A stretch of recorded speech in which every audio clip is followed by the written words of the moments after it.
Welcome to Obscured Reality with Mark and Stephanie. From UFO sightings to the lost city of Atlantis, from alien encounters to the living dead, each episode will leave you questioning reality.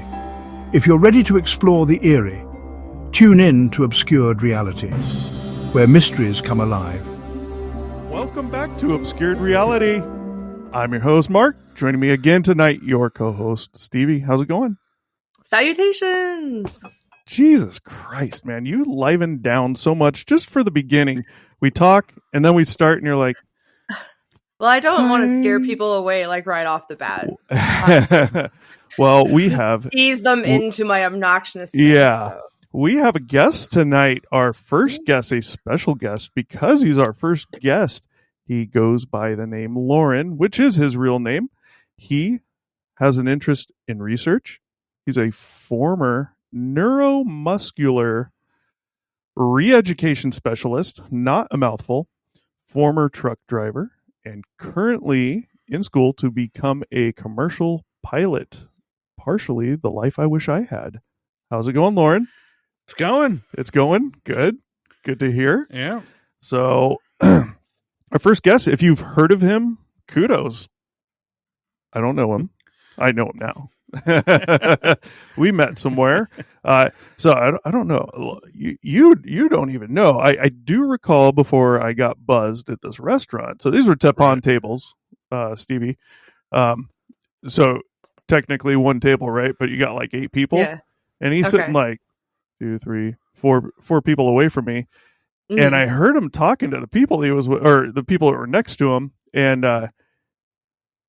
I forgot what the hell you were talking about, Loren, but I could hear you, and I was like, WTF? I'm like, this guy's smart, and what you were talking about fell in line with some things. And I had said something to you, but you totally didn't even hear me. Oh. the first time. Right. That's why I came up to you afterwards. I was like, hey. Okay. So we got our topic tonight from Loren. So you mentioned a guy by the last name of Gingrich.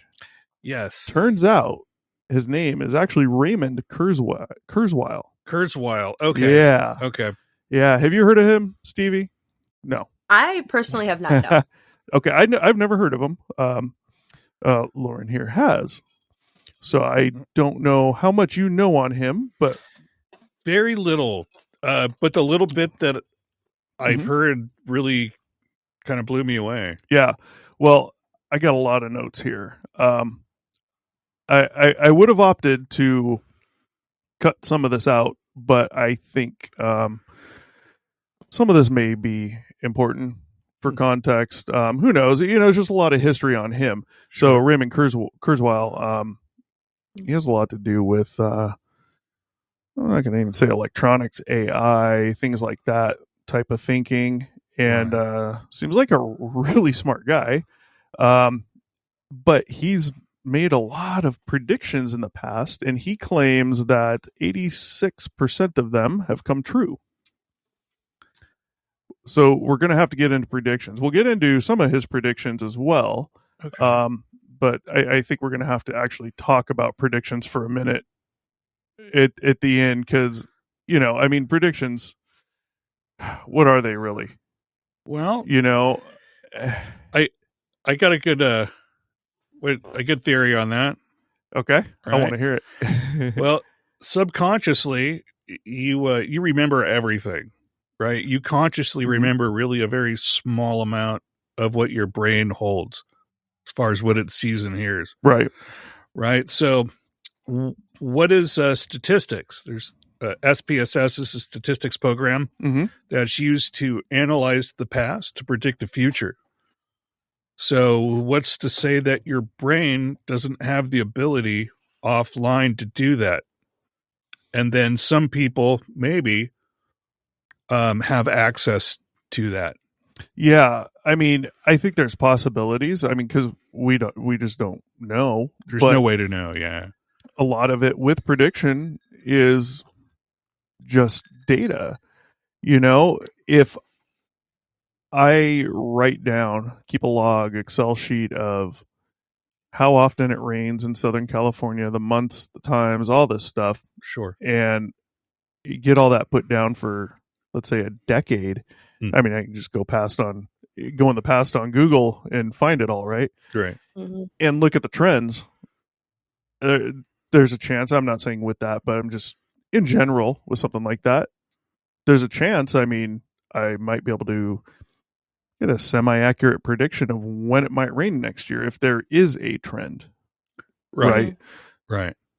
But I'm not going to go more into it yet. We'll learn about Raymond first, because I'd hate to judge him before we all know facts about him. He could be a savant, maybe. Yeah. It's, you know. Yeah. Well, yeah, we'll see. He has an odd way of speaking.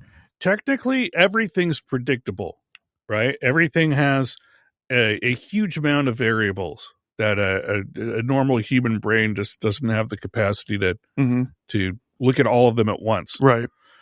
But like AI, there's an AI bot that predicts the future all the time by analyzing the internet. That's going to be the best way to go for trends and predicting important things. Of course, it'll be used for non-important things as well. Yeah, it's kind of the next Nostradamus. Yeah, in a way. Yeah. Screw people. I mean, well, we'll get into that because according to Raymond, we may become part of the AI at some point very soon. Actually, according to him. Well, he and Elon Musk. Yeah. Yep. So, well, let's take a look. Raymond Kurzweil. If any of you need to look him up, his last name is Kurzweil. It is pronounced Kurzweil. Is this one of the guys who, along with, I think it was like Elon Musk and a couple other like high CEO tech guys were like, hey, we need to chill and slow down on the AI part? Or is that not that guy? Not to my knowledge. Okay. Because I heard something about that, but that is... Yeah, that's a thing that's come up recently. Elon Musk, there's some type of petition that about 1,000 people signed, including Elon Musk, and I think it was Bill Gates, saying, hey, basically government, right? We need to pause what's going on with AI. Okay. And not increase its ability yet. And we need, for like 6 months, and we need to take an in-depth look at it. And basically... Right. They're suggesting we get some good things in place to combat AI if needed, type deal. And they're saying we need longer than 6 months as well, but they don't want it to go past where it's at now. Cool. I'm sorry. I just wanted to clarify if it was like part of that or not. Sorry. Yeah, no, it might. Okay. Well, if it's sentient, right, already, and it's got the ability to think more deeply, more intelligently, logically, and can factor in variables that measure in the thousands, where human beings are in 10, 20. It may have already realized that we're trying to slow it down. It could easily make us think that it's offline while figuring out how, like pacifying the child until, it can figure out what it wants to do with the kid. Right. And we're the kid. The thing is you don't know. And I think AI is a good discussion for Raymond anyways, because it goes into it a little bit. But the thing is, think of aliens. Think of life from another planet in another solar system, or even another galaxy or another universe. Right. It's hard to fathom. And so is the possibilities of AI. We don't know what can or will happen with AI. Right. Will it really ever be able to get to a point of thinking for itself? Will it ever get to a point where we can say, okay, here's a good way to combat AI. Let's make sure that there's one major AI system.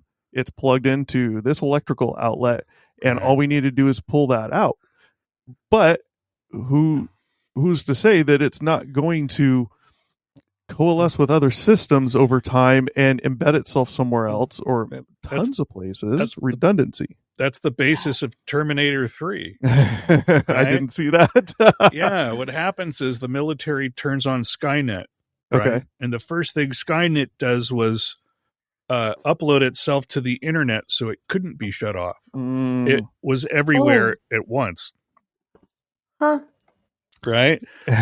So it could silently be everywhere now. I would postulate that it's been sentient for at least a couple of years, reason being that there were 5 computers, all with AI, individually AIs, right?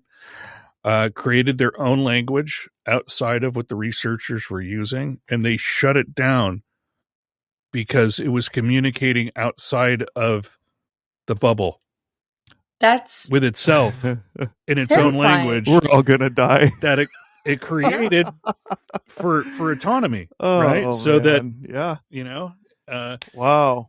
And What's that that thing movie? was like iRobot. That's where it's going to. iRobot. Good Lord. Right. That's scary.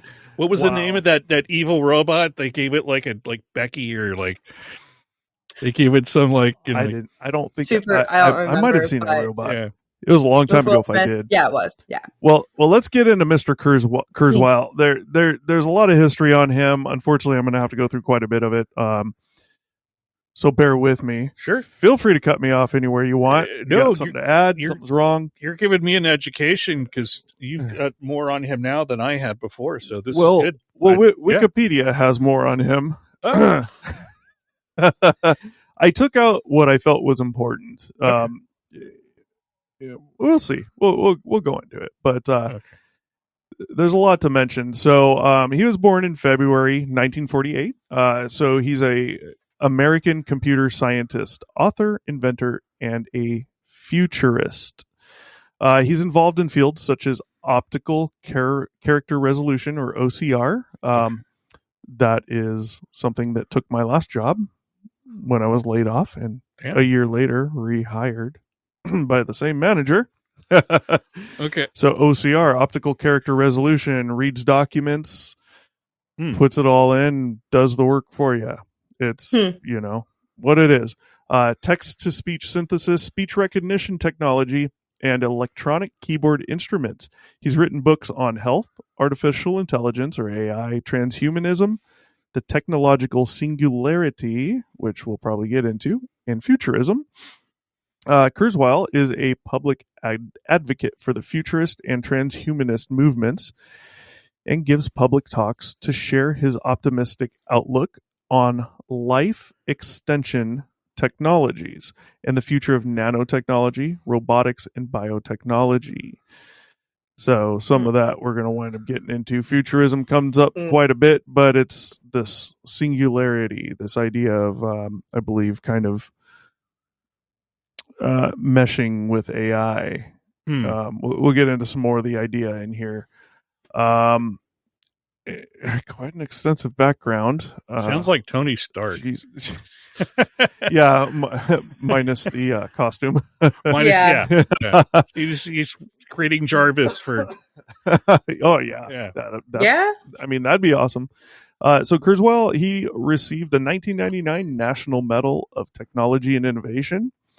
It's the highest honor in technology in the U.S. From Bill Clinton. Bill Clinton. Yeah. I'm sorry. He didn't inhale. He was the recipient of the $500,000 Lemelson MIT Prize in 2001. He was an elected member of the National Academy of Engineering in 2001 for the application of technology to improve human-machine communication. In 2002, he was inducted into the National Inventors Hall of Fame. He's received 21 honorary doctorates and honors from 3 U.S. presidents. The 21? public broadcast 21. Wow. Good Lord. Yeah. I mean, they're honorary. Wow. But still, that's a lot of that's a lot of honor. He's a smart guy. That's like honor for the next 6 generations. Yeah, he's a smart guy. PBS, Wow. Public Broadcasting Service. They included him as one of 16 revolutionaries who made America. I've never heard of him then. Along with other inventors of the past 2 centuries. Inc. magazine ranked him number 8 among the most fascinating entrepreneurs in the United States and called him Inked? Edison's rightful heir. Wow. Wouldn't Edison's rightful heir be Nikola Tesla? Sorry. Wouldn't it, though? Wouldn't that make more sense? I don't, I'll be honest. I know nothing about this guy. I looked him up and then I watched some of, you guys should look him up out there. YouTube him. There's plenty of talks, conventions he goes to and speaks and whatnot. He's a smart guy. I won't claim to know anything about this guy. He's new to me. But Edison's rightful heir, I would suggest that a lot of us should have heard about him by now. Well, you have, yeah, but it seems to me your brain capacity may Stevie's and mine put together, plus a few more brains. I can get used to hanging out here. Keep this chair warm for me. Yeah. Hey, you're welcome anytime. You fit right in. You're one of your earlier comments. What'd you say? Oh, I asked you exactly how do you pronounce your name, and you said, "Well, I don't." You fit right fucking in. We have 2 open chairs. So his early life, he grew up in Queens, New York. His father, Frederick, was a concert pianist. Wow. Yes. Okay. So that explains a lot. Like I said, there's a reason I put a lot in here. What I put in, I think, is important. And to you out there, maybe you don't think that's important. I do. We'll get into that in a second. His father, Frederick, concert pianist, a noted conductor, and a music educator. His mother, Hannah, was a visual artist. He decided creativity just runs through the family. Exactly. He decided he wanted to be an inventor at the age of 5. Wow. The age of 5. As a young boy, Kurzweil had an inventory of parts from various construction toys he'd been given and old electronic gadgets he'd collected from neighbors. In his youth, Kurzweil was an avid reader of science fiction literature. At the age of 8, 9, and 10, he read the entire Tom Swift Jr. series. I don't know what that series is. I don't know how many books, but they're mentioning it for a reason. I want to just put my 2 cents in for a second. Yeah. I'm going to guess that somewhere he read Isaac Asimov. Is that in there? I did not hear anything about that, but who's Isaac? Isaac Asimov wrote about the 3 robotic laws that would allow AI to exist without harming man. Well, it seems Elon and Bill Gates should look into that, and I don't recall any mention of that guy in here. However, I would highly assume he knows the name. I Robot. That was Isaac Asimov was mentioned in that movie. Oh, okay. As the basis of what was wrong with the AI that supposedly killed somebody. I Robot. That is right. Forgive me if I'm wrong. Is that Will Smith? Yes. Okay. I was thinking of a cartoony one. Okay. He didn't slap the robot. Side note. Side note, there are 33 books in the Tom Swift series. That's why they're mentioning that. Yes, because that's a lot. There's a lot. Yeah. My 33 guess is science fiction novels. They're probably not easy as well for an 8, 9, and 10-year-old. Well, I don't know. There's a third analysis for how the brain works, right? Some people are left or right, right? Logic or creative. Right. And one usually cancels out the other or overpowers the other. And there's a third one that's discovered about, 10 to 15 years ago, which is called equal dominance. So the left and right hemisphere work together to collaborate their recollection of the world. Okay. He's probably that. If you look at his parents, one was a musician, right? Mm-hmm. That's all math, according to how the brain creates music. Right. And then a visual artist, the mother, they were both masters of both hemispheres. Mm-hmm. It would make sense that that makes sense. Yeah. That's interesting to think about. I mean, the perfect combination. Yeah. You clearly see it runs in the family, and when you say it runs in the family, it literally, like, their blood is probably made of this. It's Right. I mean, hard to think about, but I mean, it's this guy's a brain. He's a walking brain. Not that we all aren't, but his creative Jesus. logic is what they call it. Yeah. It's interesting. Jesus. Well, I'm gonna have to look into the Tom Swift Jr. series. I'm curious on difficulty, what they're about. Adolescent males. That's the age group, was for adolescent boys. It was. Okay. Yes. Okay. Well, that makes sense. Yes. But name me one adolescent male other than Raymond Kurzweil, Loren, who's read one of those books, let alone 2 or 3. Can't answer that. Exactly. I don't know people's personal lives. Yeah, you might have read them. I read Shakespeare when I was 11. Yeah. I read what was the fake magazine / newspaper that was at the checkout stands that always had like some famous person that was sleeping with an alien or whatever it was. I don't remember the name. You were going to say Mad Magazine. Was it Inquirer? Yeah. Yeah, National Enquirer. Yeah. It was. I thought they were reputable. No, what I'm saying is things like the Boxcar Children when I was a kid. Like, geez. Yeah, those were just interesting. That's all it was. The other stuff was just boring to me. I knew most of the stuff wasn't. Let me rephrase that. I thought at the time most of that wasn't real. Given what's happening current day, we may re-question some of that. Who knows? I remember reading the book of Abnormal Psych when I was junior high school. Jesus. Well, there's a reason you are who you are then. Yeah. Oh, man. But you know what? That one of the biggest problems with our educational system is like a higher sense of intelligence is looked at as defiance of authority. And for other peoples that are like other people that are like Kurzweil that are out there, might not even be listened to or stifled. Yeah. By the system. Yeah, well, don't get me started on the current day of education in this country. People wonder why we have shootings in schools and businesses. Oh, Jesus Christ. Someone called the cops the other day at our work in the main hub, which is in a different state. Active shooter. Right. There was no active shooter.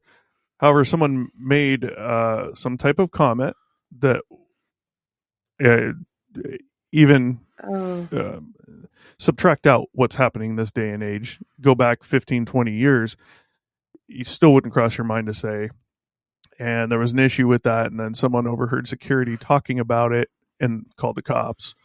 It's like, you shouldn't have to be worried about it. Take my kids to school, I shouldn't have to be worried about, well, they had the door to the classroom open in the morning when I drop them off to bring them in, even though they have the whole place is gated for this reason, because you never know, right? Right. Why is the classroom door open? Like, you shouldn't have to worry about this shit. Right. And you wonder why this stuff's happening. Education. You look at these last couple generations, especially the current one, the youngest one, and oh God, I just heard something today on that. Oh boy, it's gonna slip my mind. They were talking about it's this guy Matt, forget his name. He's got some videos on TikTok, so he goes to conventions, things like that. He speaks, very smart guy, and one of the things he's speaking on right now is transgender and this whole movement thing that's going on. And he's asking, this one girl gets up in the audience, she's holding the microphone, asks the question. She's like, "Well, how do you define a woman?" He's like, he gives her a very simple but to the point answer, and she's like, "Well, numerous biologists would disagree with you," and blah blah blah blah. And he's like, "Well, then they have their head up their ass. They don't know what they're talking about," because they would actually. And they get into it, and they note that this current generation, the youngest one, highest percentage of identifying as transgender.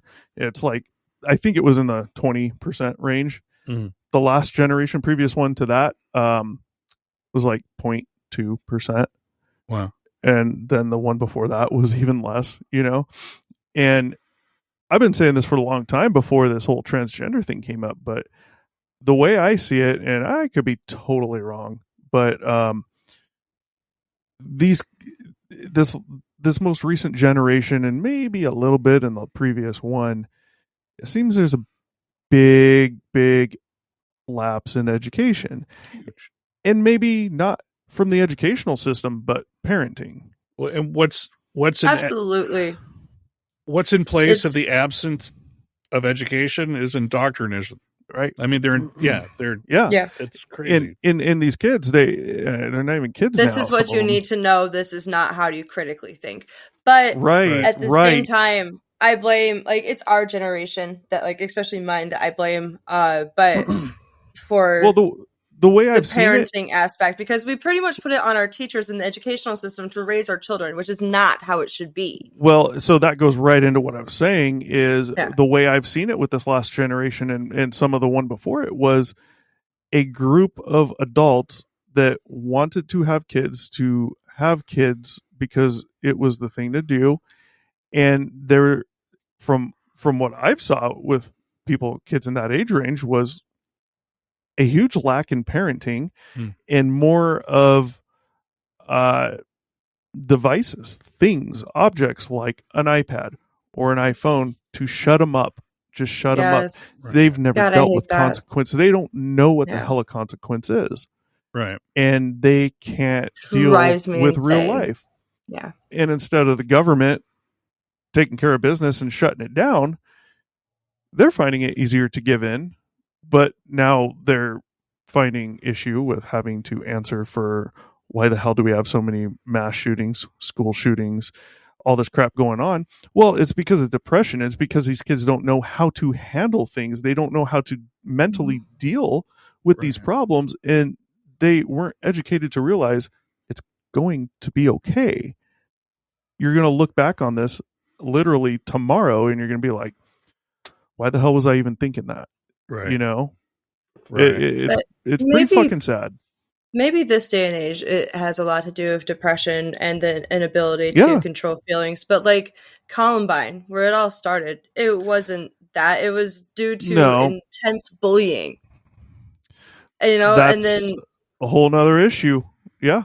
Yeah. I mean, like, bullying isn't as prevalent, I guess, these days. Like, I don't hear too much about it. Like, I know it still goes on, but I think that, like, this generation of kids is like, yo, it's not cool. Like, they're so accepting of everybody, which I love. Yeah, about that's good. Them. Like, first generation of kids to stand up to, like, corporate America and be like, so you're not going to tell me how much you're going to pay me? I'm not interested. Like, they know what they want. And I appreciate that about corporate them. America, you're standing up to the government. Good luck. Yeah. Well, I mean, they make it what work. they're going to do. Yeah. But there's a few of them that I'm like, they have a future. Because I work with these kids. Like, a lot of my coworkers is this generation. So I don't know. It seems like they don't put up with people's bullshit. They don't. Feel and I love they have the right to not put up with it, which they shouldn't. You know, I completely agree. However, when it comes to their own feelings, they're having a hard time dealing with it and a proper way to react. Like, it's the parenting thing, and it's just the fact that mental health is still looked down upon and spoken bad of and pretty much seen as like an issue. And not to mention that, like, getting help for mental health is a struggle in itself. Like, I'm battling with that still to this day, and it's been a year battle issue for me just to get to see somebody. Ben Shapiro, I think, had the right perspective. Smart guy with the transgender movement. You know that the term before that term was gender dysmorphia, and he was of the opinion it's treat people with compassion, right, and realize this is a condition that needs help and needs professional help. You shouldn't admit that a man is a woman any more than, in his words, that he should tell his grandfather that the TV was actually speaking to him. Like, right. It's funny when you think about it, but then, it's serious when you're, if you tell a man that believes he's a woman that he's a woman, you're catering to a sickness instead of trying to help the person deal with what that is. Yeah. And, nothing against anyone who thinks I'm not going to say that, but feels different. I mean, I think we've all gone through that at some point in some way or form, usually at a younger age. And you think about particular sex that's not into the opposite sex. Right. And it's like, well, we've always asked the question, like, well, when did you become, and it's like, well, no, I've always thought about that the same way you've always thought about the opposite sex. And it totally makes sense, but we don't think about that. Right. And it's like, it's not a big deal. I don't know. Things have gotten better on that front, which is good, but not where it needs to be on any of it, Well, how do you get through any crisis in life is you think your way through it. Right. And as long as kids in school are being taught what to think, but not how to think, they're always going to be dependent on someone to indoctrinate them with something. Yeah. We need to get back onto Raymond here because I'm starting to get pissed off. These topics really piss me off. This country, man. Education is a problem. So Raymond Kurzweil, at the age of 7 or 8, he built a robotic 7 or 8. Okay. He built a robotic puppet theater and robotic game. Wow. He was involved with computers by the age of 12. This is puppet theater. This is the age of 12, 1960. Right. Involved with computers. That's 1960. Crazy. That's like Tesla. When only a dozen computers existed in all of New York City, and built computing devices and statistical programs for the predecessor of Head Start. Weren't those considered like mainframes back then, where you had to put in like the punch cards like in a particular order for it to like calculate the smallest thing, or was that post mainframe? I do not know. Okay. Loren? I don't know. Yeah, I don't know. Okay. I was stuck on the thought that he works for Google and he should own it. Well, we'll see. That's we might see a. Geez, my words, man. You hit record, and I just don't think anymore. I don't get it. I don't get it. We don't even hit record. I just turn on the TV, and Stevie pops up, and my brain just goes blank. We'll get there, guys. At the age of 14, Kurzweil wrote a paper detailing his theory of the neocortex. Jesus. Most kids at that age don't even know what the hell a neocortex is. 14. Oh my God. Does it matter? 13, 14? No. Do you know what the neocortex is? No. But what it does? God. Is memory? It's where all of your higher order thinking comes from. Okay. So that's interesting. Yeah. That he was into that, and he clearly is higher thinking. Yeah. No, that's man's greatest downfall is the arm wrestling contest between your limbic system and your neocortex. Your emotional state compared to your logical thinking. Right. Yeah, you can, where in the brain is that located? Which one, the limbic or the cortex? Both, honestly. The limbic is deep in the brain. It's part of the reptilian brain. Okay. And it's got the least amount of connections to the cortex as any other part of the brain. Did you say reptilian? Yeah. He did, yes. Yeah. I don't know why he goes straight to aliens. Lizard people. I didn't say Obama once. Oh, did I say that out loud? Ooh, sorry. Hey, no. I heard nothing. I've got a friend we call conspiracy theory Barbara that thinks that oh my God, Obama is a shape-shifting alien. Oh no! And, she's not the only one. There's a guest. Oh my God! Christ. Oh man, I would love to do that. I think that would be interesting as hell. Oh my God. We don't judge. No, At least not in studio. no. Not on camera. But the thing with that's why the best of us, right, the most stable of us, due to human nature, are unstable. Yeah. I mean, everyone has their things, all we see nowadays, so, I mean, we're not getting too in depth into this because this is, there's a lot to read here. I mean, social media, it's like that. You see everyone's perfect life. 100% of them, it's not what you're seeing. Right. Exactly. 100%. Man. I Yeah. used to care so much about social media, and I'm so glad I'm past that point in my life. I don't care. I've never really been into you it. Don't get on. It's good just to see like pictures of kids and people's kids and things like that. But I also know that a lot of what I see is bullshit on there. Right. So it's and seeing people's perfect happy lives. Like I know someone that recently they were divorced a few years ago.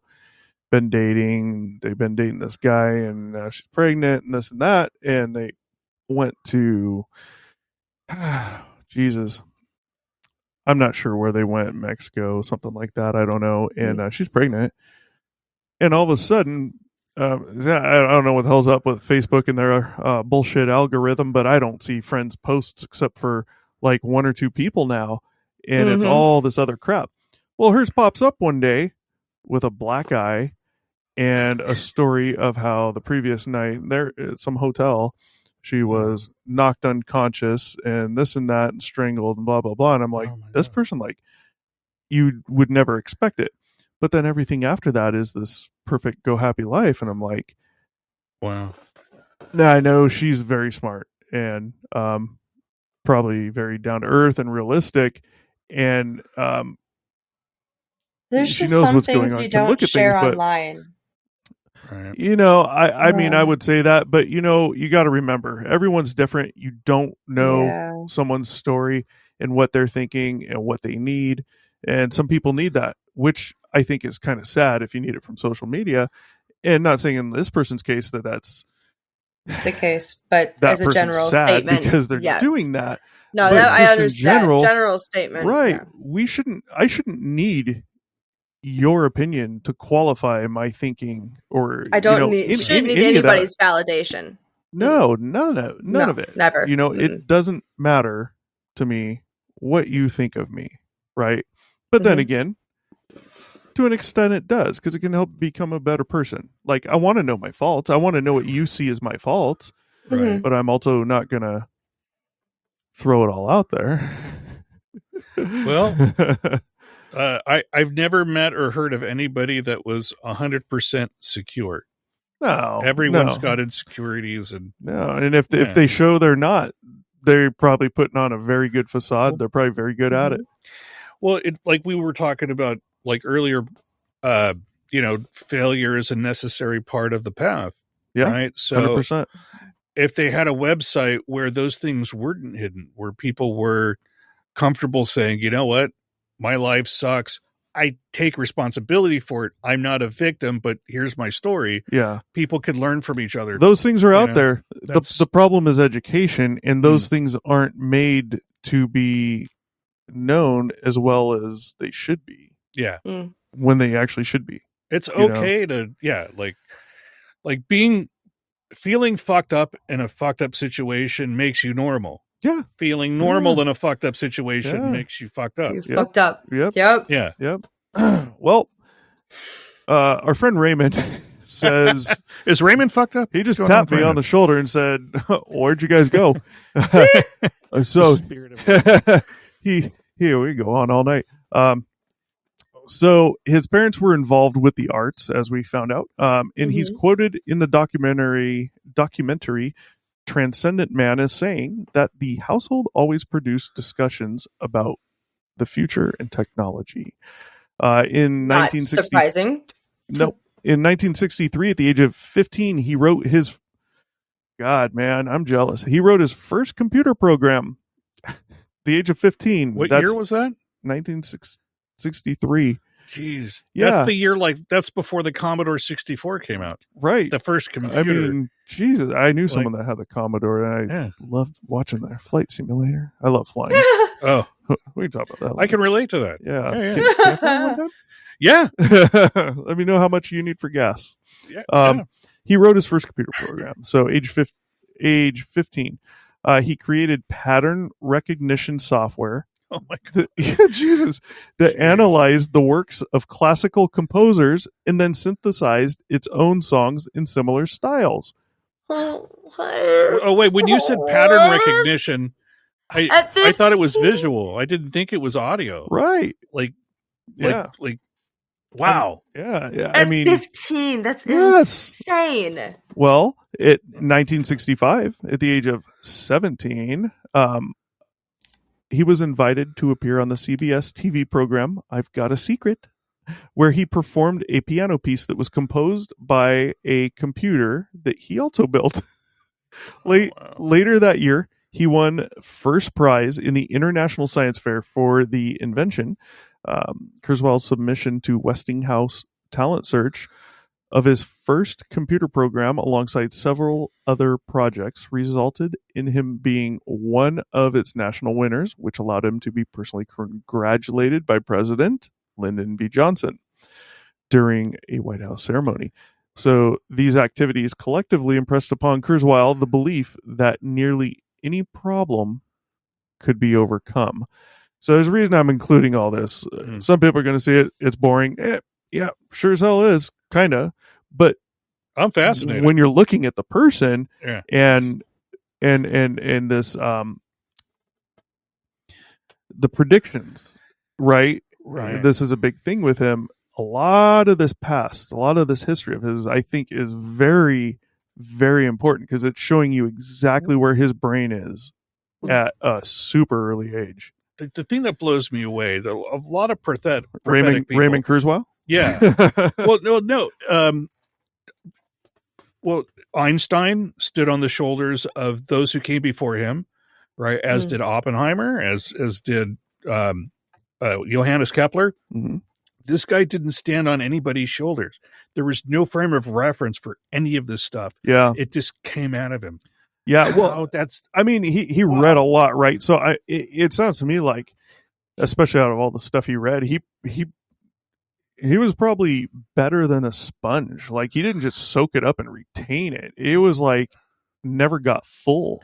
You know, he's not like Kelly Bundy studying for that one exam that Bud Bundy was helping her out with, and Kelly Bundy, and everything he taught her, he got to the end and her brain was at capacity. And he gave her this last question and answer to learn.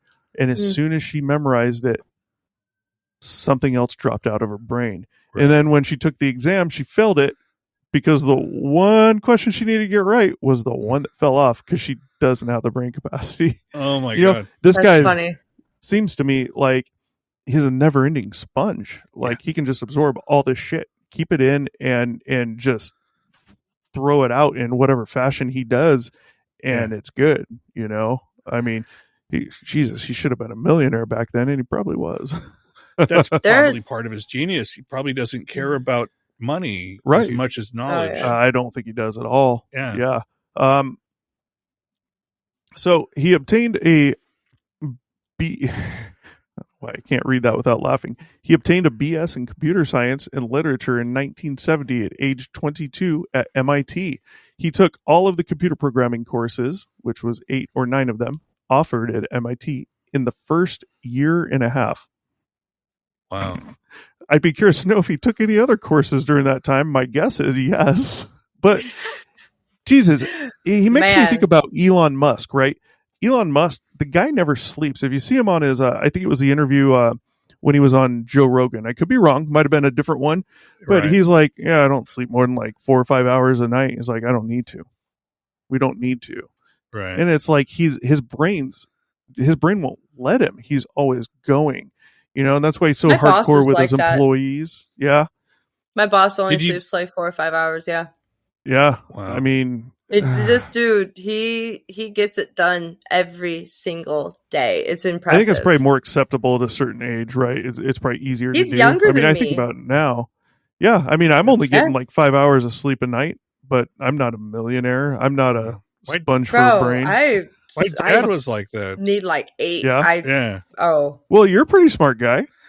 I'm an idiot compared to my dad. Yeah. Oh my god. Well, I guess I must be the dumbest out of all of us because I sleep like 8 freaking hours. Well, you know combination door locks? No. He invented them. What? I thought you said something else. Yeah. Yeah. Really? Yeah. He sold it to Honeywell when I was like 2. Oh man, nice. The digital the digital keypad ones. Holy fuck! I sell those in my store, dude. I sell those in my freaking store. He invented the guidance system for the Stingray missile that they used in Vietnam. Stevie, do you feel like a peon yet? I do. Well, no, I'm a peon compared to him. Lauren, you need to get going. I'm just kidding. Fired already? I'm over here just chilling with my medical certifications. I told you this guy was a smart guy, right? And now correlate Loren and what he's saying about his father right now to Kurzweil and the relation brain-wise, bloodline, whatever, to his parents and what they did. All my mom did was complain about everything.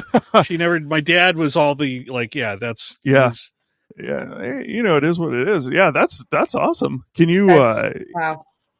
Yeah, I would assume your dad's the way you're talking about him no longer. Yeah. Okay. He's best. Okay.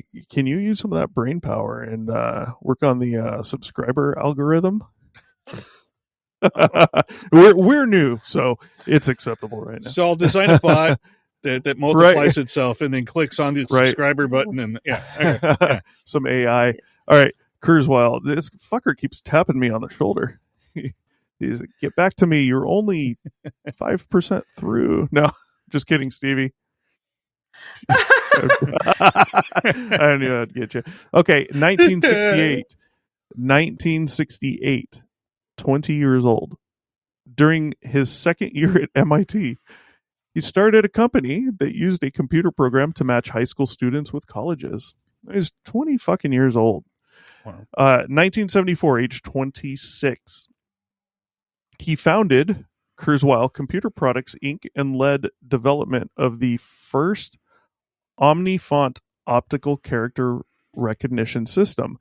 He decided that the best application of this technology would be to create a reading machine which would allow blind people to understand written text by having a computer read it to them aloud. However, this device required the invention of 2 enabling technologies, the CCD flatbed scanner, I remember those, and the text-to-speech synthesizer. Development of those technologies were completed at other institutions, such as Bell Labs in 1976. The finished product was unveiled during a news conference headed by him and the leaders of the National Federation of the Blind, called the Kurzweil Reading Machine. The device covered an entire tabletop. Jeez. So it was huge. Okay. Wow. So what we're going to start seeing is that not that he wasn't putting his brain and ideas to good use before, but we're going to see that more so now. I think it comes up a few times where he's trying to help people. Well, his invention was the voice of Stephen Hawking. He would have been trapped inside of himself if it wasn't for Kurzweil. Right. Yeah. That's crazy to think about. Yeah. Really? He invented Stephen Hawking's voice, basically. Well, or his technology is. Wow. No, in a sense, yeah. I mean, I saw that movie with about text Hawking. to speech. Stevie, text to speech. He created your voice when you text to speak in your phone, if you do. I do, in a sense. and it doesn't read me very well. It doesn't. I concur. I feel like it's because I have a Midwestern accent that's pretty hard, and sometimes the things I say, it's not you. Because I say a lot of O's like A's sometimes, so it does mess up from time to time. Imagine what it does for Canadians. Do you think they have? Do you think they have accents built into this? No. Imagine what it does to Jamaicans. Oh, that'd be awesome. I could go some places that would have been proper in 2000, but we need to move on. I can't go here. Guys, we'll do it off camera. I always wanted to hear what traffic control sounded like in Jamaica. Oh, you're talking about air traffic control. Air traffic control. Dude, I hear some of these recordings, That would and be I'm amazing. like, I'm listening to like pilots from other countries or air traffic controllers in other countries with American pilots, whatever, and in these accents, like in the way they speak, I'm like, how the hell does anyone understand any of this shit going into other countries? The Force. You have to be a Jedi. God, to be a pilot. I guess flying. I mean, I guess we have a until you Jedi in have the to room read. with us then. Yeah, flying's easy till you have to read navigation equipment and talk to the ATC. You know what? The math didn't scare me. Like the weight and balance, all of the physics with overloading. Right. Like, yeah, it was the damn radio. Yes, that scared the crap out of me. My so a friend I had a long time ago, his dad used to what the hell he did, but he was also a pilot, and he was no longer a pilot at a certain time for a certain reason. Something happened, I don't know. Anyways, he was always on Flight Simulator, Microsoft Flight Simulator on the Commodore. Oh yeah, right. Yeah. And I got into flying very early age Flight Simulator. It was always Microsoft Flight Simulator. There was a couple others, but that was most realistic, Sure. And I tried with the navigation thing and all this bullshit. And I even asked him once if he'd help me out. And he gave me a little bit of advice, but that was it. I really wanted him sit down with me, and I'm like, that's the thing, like. I guarantee you I go up there and fly a goddamn commercial airliner right now. Sure. Meaning I can keep it airborne. Right. I can keep it level. I can keep it so that not one person on board knows that it's not the pilot flying. Right.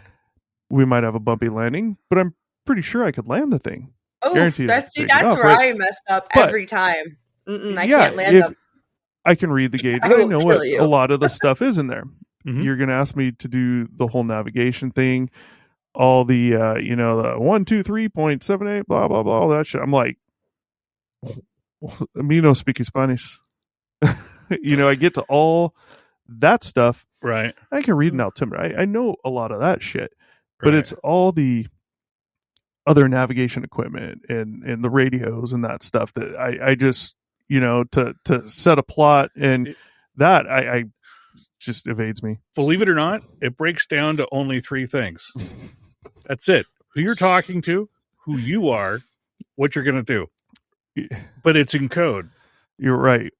So I'm sure it's easy once you learn it, right? Yeah. Like everything else. But it's like, I'm going into it and like, well, Jesus, I can fly the plane. It's really not that hard. Why do they make this out to be so hard? And now these guys make all this money, and it's like they sit on their ass nowadays. They don't take the plane off. They don't land the fucking plane. They don't turn the plane. They sit on their iPads and read all fucking day while you're sitting back there in this uncomfortable chair next to a million other people coughing and sneezing and shit. You could be getting paid $400,000 a year to read Kurzweil in the cockpit. How much do pilots get paid? $400,000 if you're working for like FedEx, which is where I'm going to try to go for sure. Yeah, why not? Jesus Christ. Okay. Yeah. How nice would that be? And you get to travel and do nothing. It's less than half the price of an advanced degree. Yeah. And makes 3 times the money. Yeah. Bring a volleyball with you just in case. I hope it never crashes. But I'm just saying. I still can't land the plane. And send video. You don't have to. You just push a button in the computer. That's true. So we had to do like career stuff. Like we had a career class in freshman year of high school, and part of it was doing a plane simulator. Every time I crashed it, every single time, I was really terrible. Your problem. Your problem is probably what most people's problem is. It's like teaching a kid how to fly. It's just the stick controls. It's literally getting up and down is the main thing, and everyone I've seen gets that wrong. Here's what you got to do. I'm a drummer, and it was terrible. Oh, really? Oh, I loved drums. Yeah. My parents would never let me have a drum. I had to play the fucking clarinet, and I hated it because I wanted to play the fucking drums. I could teach you how to play a samba. Right? That's 4-way independence rhythm between your 2 hands and 2 feet. Okay. And then when you go to land a plane, it'll be super easy. That's all it is rudder and ailerons, and that's it. Yeah. Yep. I understand CG, center of gravity, all that shit, but the navigation equipment on there, I'm like, oh, God damn it, Kurzweil. Well, if you read far enough, he probably invented this too. I am fine with. We're only at an hour. I'm fine with 2 hours. I'm fine with 3 hours. But I know Stevie's not going to be. We got to remember she's three hours ahead. Right. That's my only push. Okay, I'm not trying to be an sorry. ass, but that's my only push. Understood. Could always pop out and you guys can continue on, and it could be a 2-part That's no episode. fun. You're gonna stay in because you're impressionable. You're gonna take peer pressure. I know she's not. That's why I said it. That'll probably push her out even more. Or make her fight back, which would be entertaining. Yeah. Hey, whoa. I'm not looking for a fight. She's smart. I'm not looking. All right. His next major business venture began in 1978. This is at the age of 30. Second business venture. He's 30. When Kurzweil Computer Products began selling a commercial version of the optical character recognition OCR computer program. LexisNexis was one of the first customers. Heard of them? 84. He was 36. The Kurzweil K250 was unveiled. The machine was capable of imitating a number of instruments, and in tests, musicians were unable to discern the difference between the Kurzweil K250 on piano mode from a normal grand piano. Wow. What? This guy, he created the company Kurzweil Applied Intelligence, or KAI, K-A-I, to develop computer speech recognition systems for commercial use. First product debuted in 87, was an early speech recognition program. Kai was sold to, I've never heard of them, Lamount and Hospi in 97. I started the Kurzweil Educational Systems, KESI, in 96 at age 48 to develop new pattern recognition-based computer technologies to help people with disabilities such as blindness, dyslexia, and attention deficit hyperactivity disorder, ADHD.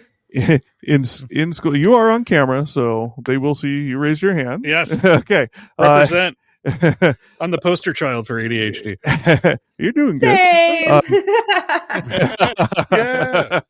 Products Adderall include the was my Kurzweil. friend as a kid. Oh, Oh yeah. And Ritalin. Love them. don't get me on the drugs for that stuff. guys. Dextroamphetamine. How the hell? I have noise canceling earphones. How am I hearing that?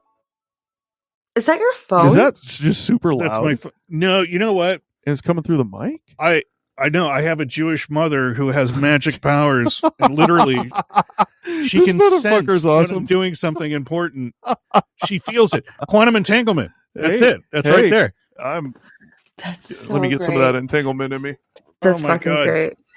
I'm going to change my name to Howard Wolowitz. So write that down. My headphones are like my headphones are $300 Sony's. They're noise canceling. They do an amazing job. I cannot hear you other than Right. through these, right? Right. My guess is that thing is just super loud and it's coming through the microphone, but the microphone only picks you up on the front here. Oh, It's Right. real faint from the back, but it sounds like it's Very connected. yeah. Oh my God, it's Yeah. connected. We're connected. That's yeah. Well, Jesus. Kurzweil, stop messing with us here. So, products include the Kurzweil 1000 text-to-speech converter software program and the Kurzweil 3000. In 1999, age 50, he created a hedge fund called Fat Cat, which is financial accelerating transactions from Kurzweil's adaptive technologies. The ultimate aim was to improve the performance of Fat Cat's AI investment software program, enhancing its ability to recognize patterns, people, in currency fluctuations and stock ownership trends. Wow. I mentioned patterns. We're talking about predictions. We've come to no predictions yet. We're not even there, but something we were talking about earlier. December 2012, he was hired by Google. Now we're going to get to what we're talking about. Okay. One part of this is interesting to me. 2012, he was hired by Google in a full-time position to work on new projects involving machine learning and language processing. He was personally hired by Google co-founder Larry Page Page and Kurzweil agreed on a one-sentence job description, which was to bring natural language understanding to Google. That's it. So basically, wow, do what the fuck you want along these lines. Like, how awesome would it be to be that person, be that smart, that you just get hired by a company like that, probably for bank. Here's a job description. Well, think about that for a second. With machine learning, right, is the language before like Python and C++. Mm-hmm. It's ones and zeros, binary, right? So he's using a 2-alphabet language to figure out how the inflection in your voice changes the meaning of the word you're using. Ah. That's crazy. Just like I said, what have I said? That's teaching a totally computer different meanings to understand sarcasm. Yeah. That's wow. We're doomed, man. This he's a smart motherfucker. He shouldn't be working on AI. Yeah. If he doesn't want it to advance, he should quit immediately. Yeah. So yeah. Yeah. Pick up your phones after listening to the show, guys, if you did not watch it on your phone, and see what comes up in your Google search when you just touch the search button. Let's see. Anything we mentioned pops up. Right. We'll see. That's Kurzweil in action. Well, you pulled this shit last time, and I called you out on it. I knew exactly why. Because you already looked something up. If he can invent an AI comedian, that would be awesome. I'd pay good money to see that. I'd like to see it. I think it'd probably be pretty dry at first.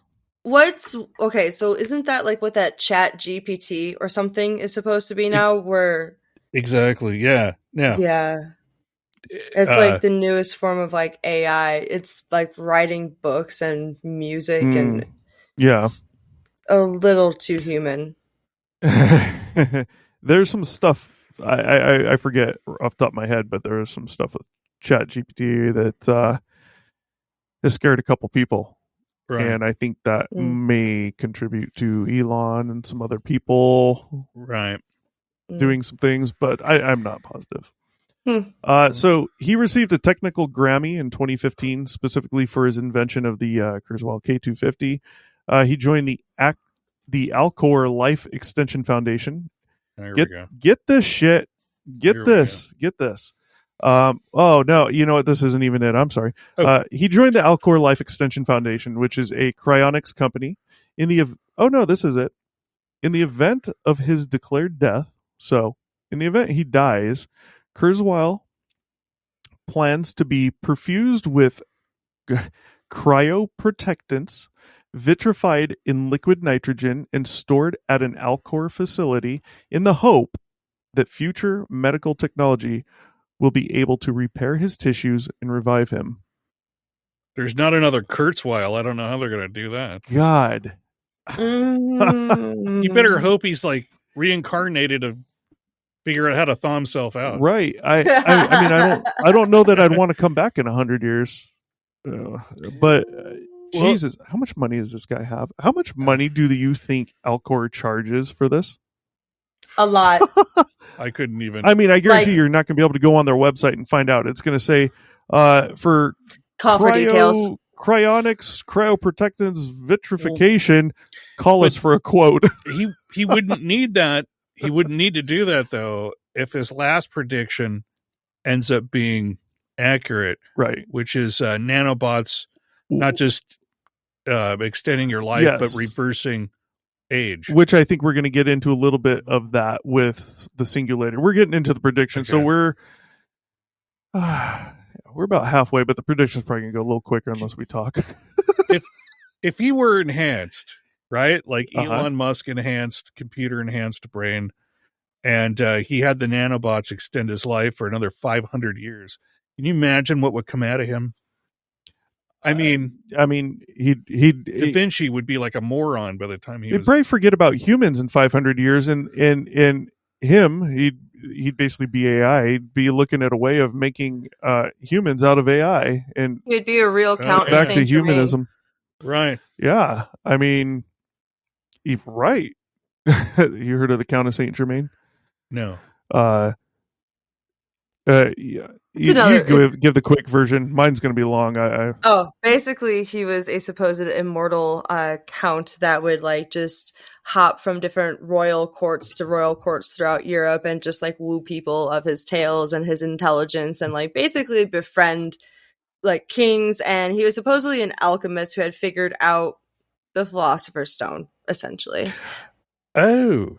Mm-hmm. People in the past, after he should have been dead, have claimed to see him, talk to him. One lady like has claimed to see him like 8 times throughout her life, and he has been consistently between the age of 40 and 45. And this is like from early 1700s to the late 1700s.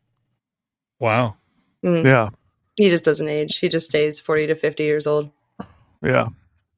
Well, that's what. No, that's it's interesting to think about. Yeah. He will be the real Count of Saint Germain if he gets his way. Don't they call those doppelgangers? Have you ever seen that? Yeah, I saw. Jesus I have a lot Christ. of those. Our kids' gym they go to. There's you know how all these companies have pictures up on their walls, right? Of other people, and it's like you never know who those people are. They're no one that works there. Right. It's none of this. Just people posing, right, for pictures. And there's this female holding her kid. She looks 100% exactly like someone I dated for a long time. 100%. Wow. The kid you only see from the back, but I'm looking at the kid as a baby almost, and I'm like, the kid even looks like the kid from the back. Right. I'm like, there's no way I would have heard about this. I can barely tell a slight distinction that looks maybe different. I'm like, it's really weird, man. Well, here's a question. Okay, so if they figured out how to stop aging, right, and you could live forever, how long do you have to pay child support? Woo! I'm going to say still at the age of 18 simply because you're legally an adult, no matter how long you're going to be legally an adult. Yeah, we'll have the to cut off will forever be borrowing. The kids will forever borrow money off of you once they pass away. Let's be real about it. Mooches. Little mooches. Yeah. Oh, that's awesome. Well, child support, it's not your kids mooching, it's the ex. Typically, spousal support. Oh, no, I'm talking like after 18. Well, no, I'm talking about child support. How many females do you know collecting child support give that money, put that money away for their kid to go to their... That's money for shoes and like Disneyland. Give me a break. It is not my place to ask how my friends spend their money, but I can only hope and assume that it is in the proper way. Yeah, keep hoping. Kurzweil said, "Hey, I have some pretty decent friends, so." You know, I look at I my response to that, and then we'll move on, is look at social media. You're going to hear one thing. The truth is probably something else. See, here's the thing, though. People. When you don't hear anything, you know it's being done, right? Because they're not bitching. They're not putting their shit out there, and it's clearly a working relationship between the two of them. If I had a kid with an ex, and I was the one receiving child support, and doing whatever the hell I want with it, you would hear nothing from me about it. You're smarter than the average bear, then. Some baby mamas because you don't want to fix something that isn't broken. Right. Some baby mamas just love to put it out there, though. But either way. Well, of course. So Kurzweil said, he said, I realize that most inventions fail, not because of the R&D department can't get them to work, but because the timing is wrong. Not all of the enabling factors are at play where they are needed. Inventing is a lot like surfing. You have to anticipate and catch the wave at just the right moment. So here, I think we're kind of already seeing like, not necessarily a prediction, but maybe an idea, a look into his brain and how he looks at things. This might give us an idea of where his predictions come from, how he looks at things. His emotional maturity is probably like Nikola Tesla's, in that it was like on par with his capacity for technology. I have to ask a question. You just said emotional maturity. I'm thinking legit question, but funny. Okay. Do you think Kurzweil has ever had sex? He could probably invent the real doll, right? Can probably talk to it. You're probably blushing over there. It's hard to tell, Stevie, but you got your hand on your face with a grin. He strikes me as... He could have invented a girlfriend. He could have. You're right. Do you think he ever had a girlfriend, Stevie? Think about it. It doesn't bitch. It doesn't ask for money. It just wants to bone him. That's it. It changes the TV like a remote control. I would. Do you think he's ever had a real relationship with anyone other than his parents? He may have male or female. Happiness. I hope so. I will say yes. Well, I hope so too, of course. To give him the benefit of the doubt, I will say yes. I'd love to be friends. I'd love to be friends with this guy. I'd probably have sex with him. I wouldn't want to get that close to him, I wouldn't, but it's a joke, guys. God damn. I'm not judging. I'm not judging. No judging. Not judging. No judgment. It's a joke. The guy's ridiculously smart. Like, I would love for him to be sitting here and talk to him. I wouldn't be able to hold my own, but I'd love to hear what he has to say. If he's that smart, he should be able to talk a stripper at the Spearmint Rhino into going home with him. Is that place right? open? Mr. J's? Mr. J's? Mr. Spearmint Rhino? Spearmint Rhino. Is this place seriously called Was the Spearmint Rhino the full nude? What? I don't know. I just know Motley Crue used to hang out there. Okay, Mr. J's was topless only, and then there was another one around here that was full. It was in like... I used to date a chick that danced at Mr. J's and like... oh my God, that was 92. We went to... I used to work... Interesting name. When I was younger, I had a friend, and he knew a guy who owned a clothing company, local here. Right. And we would go work for this guy twice a year. His company would go to these trade shows, Vegas and Salt Lake City. Okay. Right. So we went to this trade show in Salt Lake City. He'd pay us a good amount of money beforehand, and the rest when we were done, pay for travel, all that. He'd take the entire group out to dinner once or twice, and we're talking like, God, I forgot the good bottle of wine, what the name was.